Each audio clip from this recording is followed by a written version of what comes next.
Good morning, everybody. Day 24 of the suffering. 5:15 in the morning. Getting ready to do cardio. I am feeling skinny. Not a good skinny, like a bad skinny, like a scrawny skinny, like a withering away kind of thing. Oh well. Alright, see you guys in the kitchen when I'm done with my cardio. Day 24. Whew, that days are stacking up. I wish my muscle was stacking up, but it is a little discouraging, man, whenever you feel like you're losing all your muscle mass. And I know that when you're on a cut, you're going to get flat and you're going to look deflated. And it's going to look like you're losing muscle mass, but it doesn't mean that you are losing muscle mass. It just means that all the intramuscular volume and all that stuff is gone. And it will come back, but I can't help but feel like it's just withering away, and it is a mental game, that's for sure. I was also analyzing my workout yesterday after feeling super defeated and deflated because I feel really small. I feel extremely skinny right now, and not a good skinny, not like, oh yeah. See, there's a difference between feeling skinny, and I think anyone who works out understands this, right?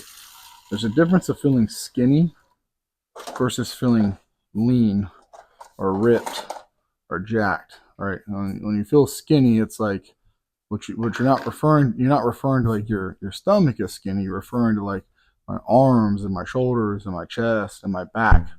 The areas that I want to be thick and full and round are skinny and flat and pitiful looking. And then the areas that I want to be lean and thin are big and gross and just holding on to everything.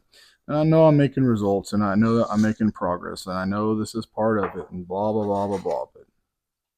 But I cannot help but feel defeated and a little discouraged off of how small my arms and shoulders and chest is getting. It's like my chest is non-existent. Like I know I have like gynecomastia. I think I got a lot of chest fat, and it just ruins the way my chest looks because even whenever I flex, like you can't see the roundness of my chest because of all of this fat right here. And I don't know if this is just fat or if it's gynecomastia, but you lose the pec line right here because of it.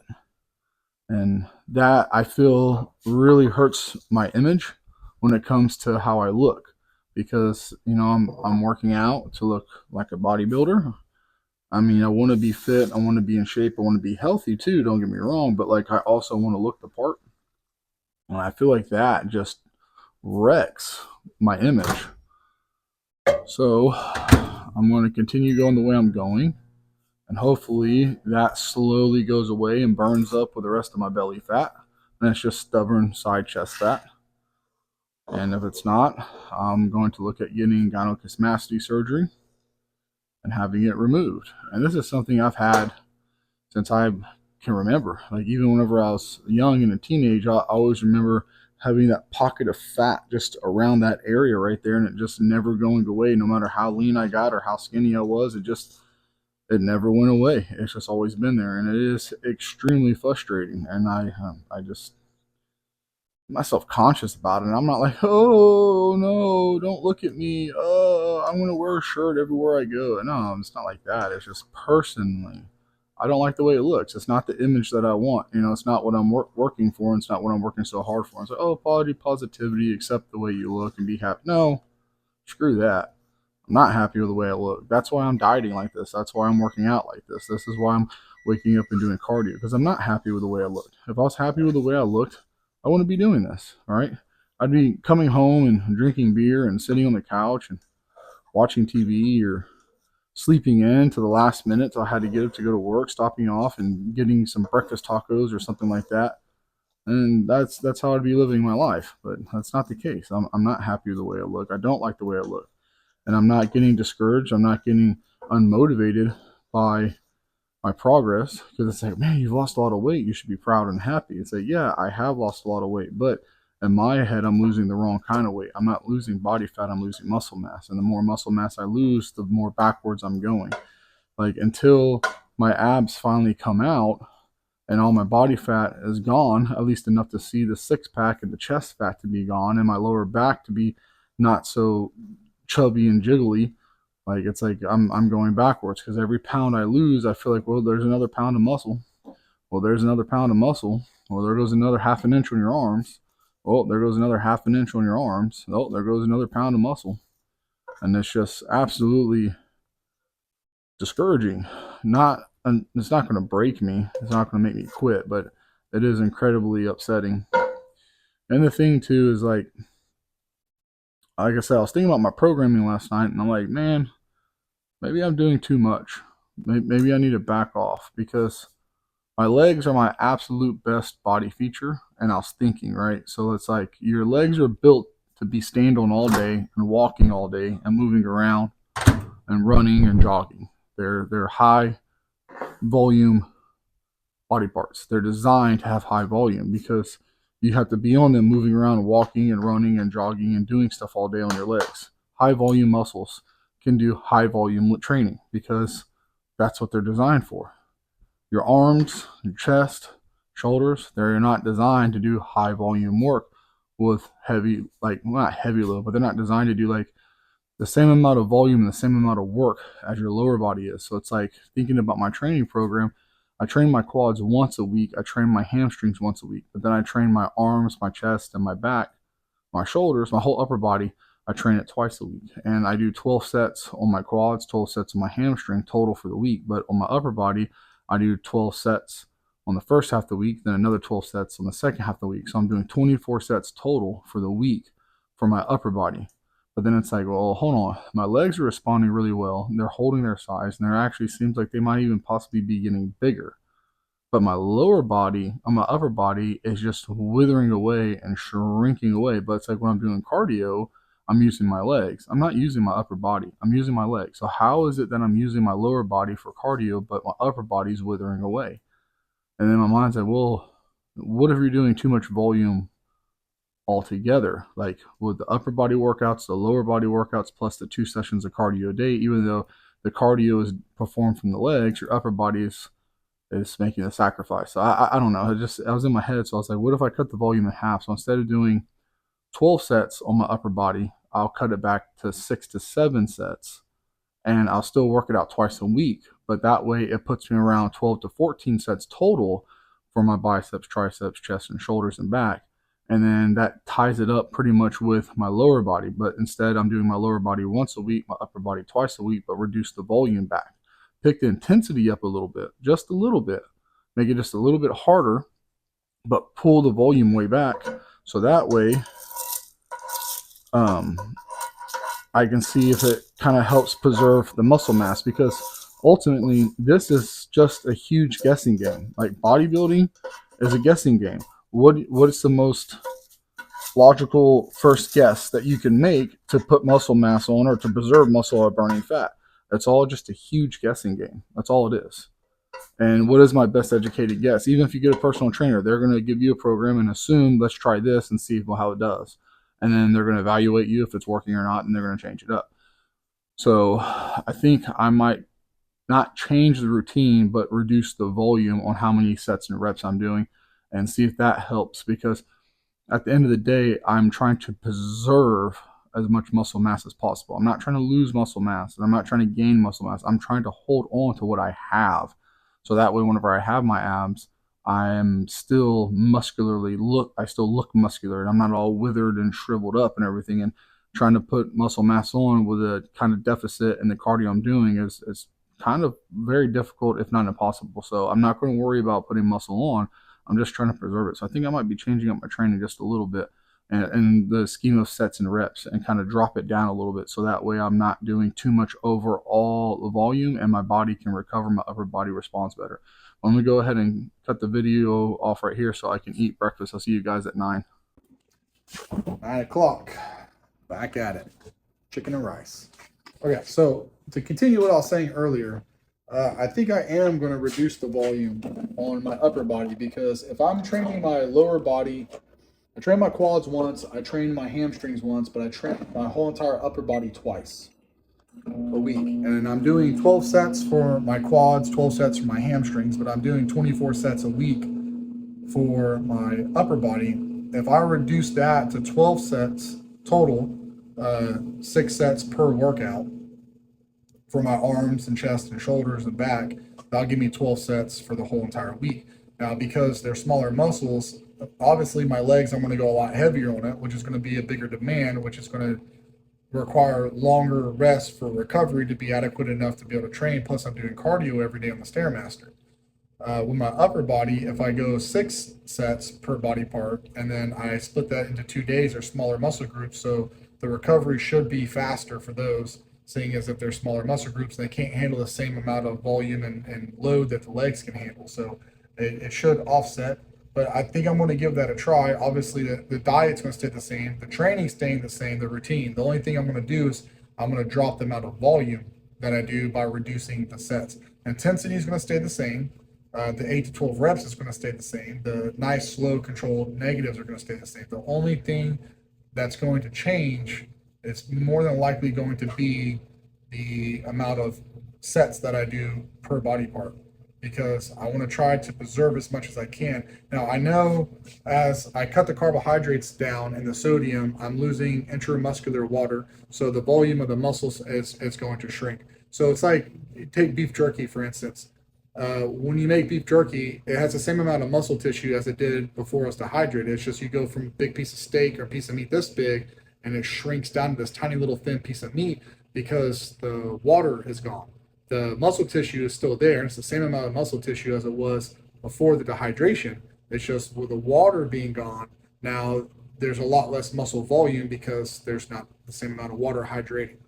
So by taking the carbohydrates out and the sodium out, obviously the muscle mass is going to shrink by volume because it doesn't have the same water weight because muscles are 72% water. So if you have 72% water and then in your muscle tissue, then you restrict what brings the water to the tissue. Obviously, you're going to lose volume and size. I know this. I understand it. It's logical.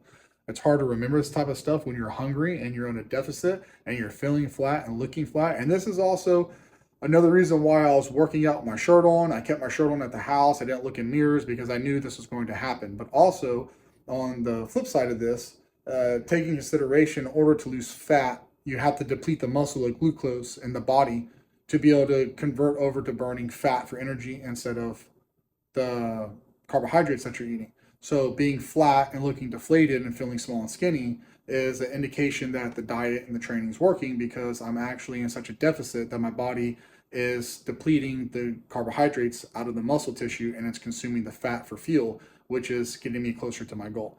Also, I need to be more realistic about how fat I am. I sit there and try to say like, oh, well, if I hit, around 200 pounds, I got 8 more weeks. If I lose about 2 to 3 pounds a week, I'll be down another 16 pounds by the end of this, which will put me roughly around 204 pounds. And to be completely honest, at 6 foot tall, being 219 as of Sunday, I probably have way more body fat on me than what I give myself credit for. I probably got closer to 40 pounds of body fat, so I'd probably actually need to be around 180 pounds to be ripped and shredded. But I'm not trying to get ripped and shredded. I'm just trying to get my six pack visible while standing there and breathing so you can see the abs, not completely diced and shredded and everything else, like striated. So a lot of things just going through my mind, and it happens as I get on diets and I get deeper into it. So it's just one of those internal battles that I have with myself, right? Because no one wants to feel skinny, but then looking at other videos and reading articles and reading the forums and every guy complaining about I'm looking flat, I'm looking deflated. How come I'm looking flat? How come I'm looking deflated? It comes with the territory, and I know that. I know I'm going to look flat. I know I'm going to look deflated, and you have to. And that's an indication that it's working and what you're doing is correct. But it's just not a very good feeling whenever you see all the work and all the effort you put into gaining that size just seem like it disappears overnight, even though it hasn't disappeared and it hasn't gone anywhere and it's still there and it's still very much so the same. It just feels like it's gone, like you're just losing everything you work so hard for. But Like I said, 70% water or 72%, 78%, 74, whatever the percentage of water that your body's made of and your muscles are made of.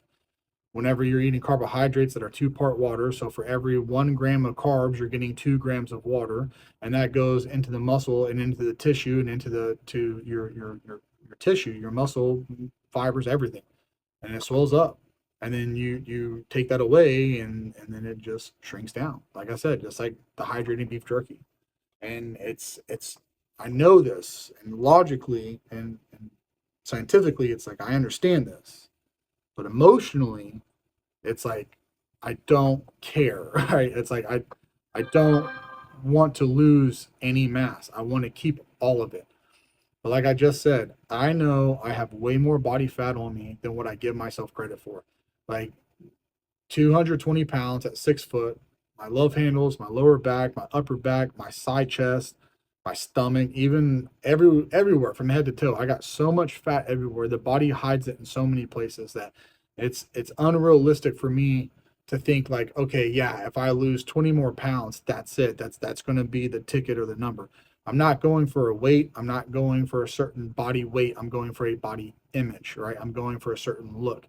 But I don't want to put a number on that because I don't want to be like, I'm not going below 200. If it takes going to 190, 185, so be it. It takes going to 190, 185. I have this thing. I don't want to be under 200 pounds. I've always, my whole life, I've never wanted to be under 200 pounds. To me, at 6 foot, that's just scrawny.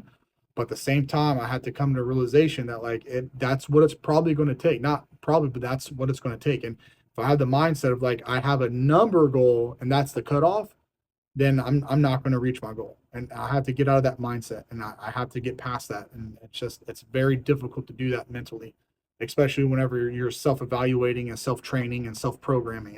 It makes it very, very hard. But like I said, it's all gonna work out in the end. And I'm gonna go ahead and eat now, and I'll see you guys in a little bit.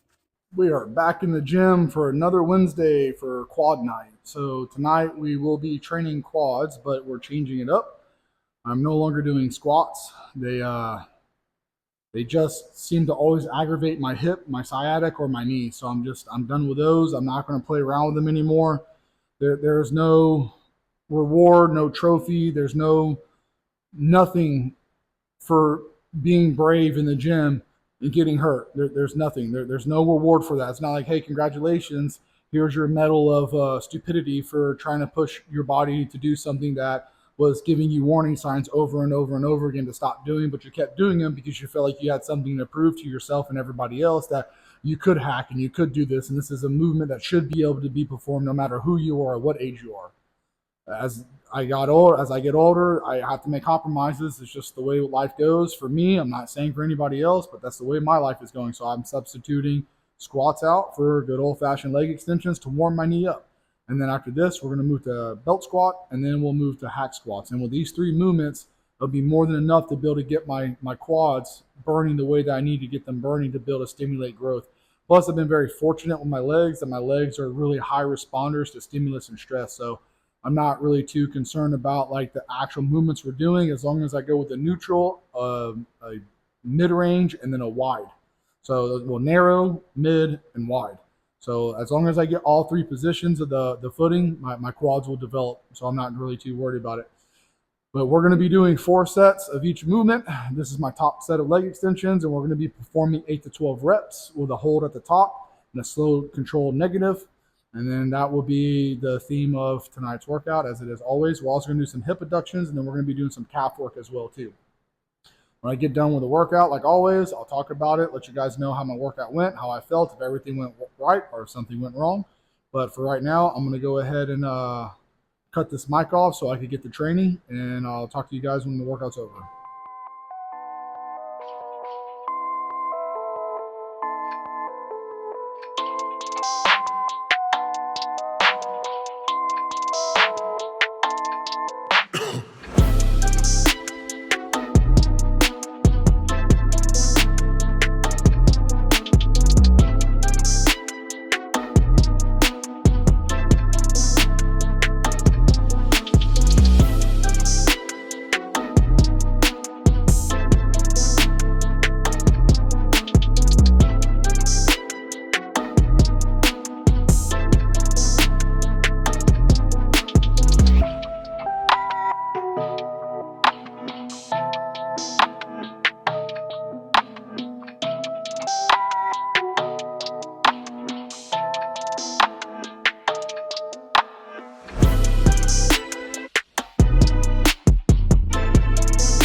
Okay, so this mic, for some reason in the Jeep, I don't know if it's because it's so loud in here, it gets really crackly and it's hard to hear.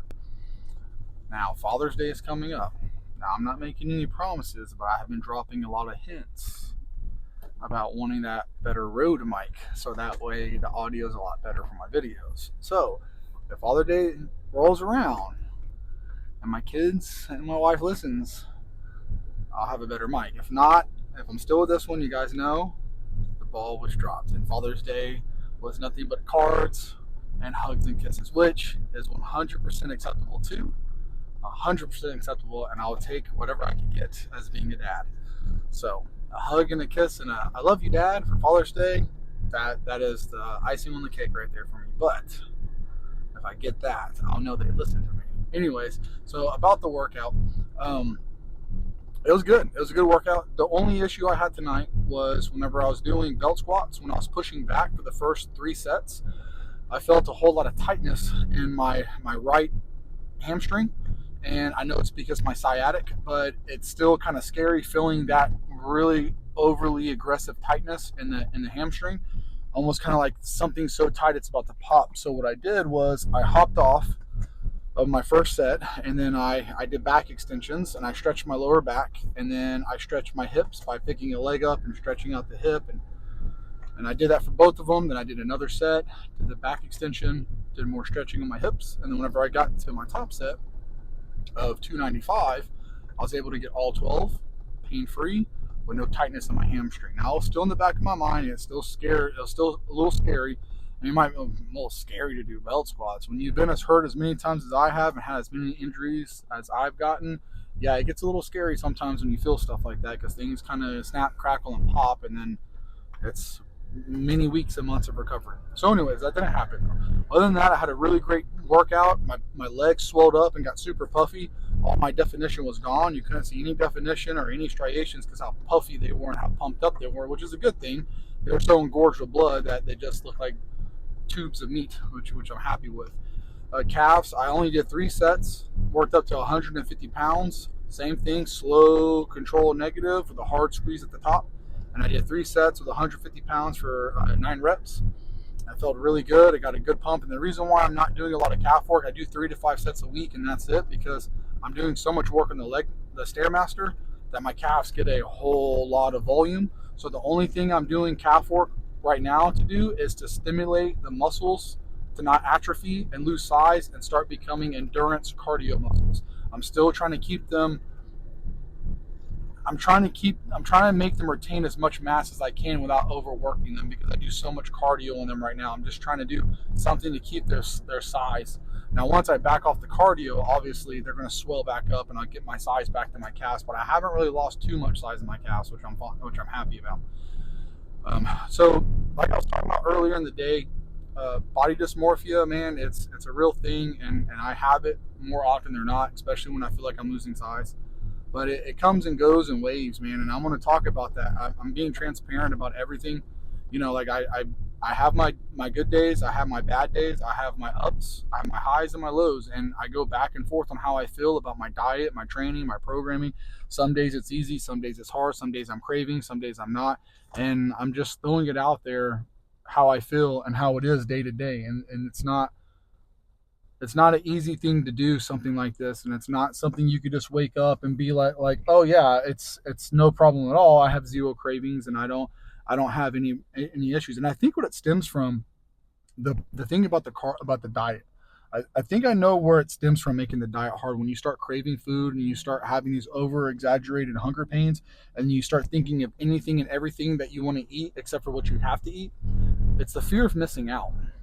I think it comes down to the concept of like, what if this is the last meal I ever eat and it's just bland chicken and rice instead of pizza or Mexican food or Chinese food or Italian food or a burger or a barbecue, and what if I never get to eat that again? What if something happens? Like, for instance, all you Taco Bell lovers, when they took the Mexican pizza away, like what if I'm doing this and then something happens and then my favorite food is gone and I'll never get to eat it again, and I was busy being hungry, right? I think that's a huge stimulus of like where that fear comes from, of people always craving over exaggerated foods when they're on these hard diets, because you get to the point where you start like feel like you just basically feel like you're missing out on life in general and all these delicious foods. But just got to remember, when you're done doing this in the short amount of time that you're doing it, those foods are still going to be there. They're still going to be around.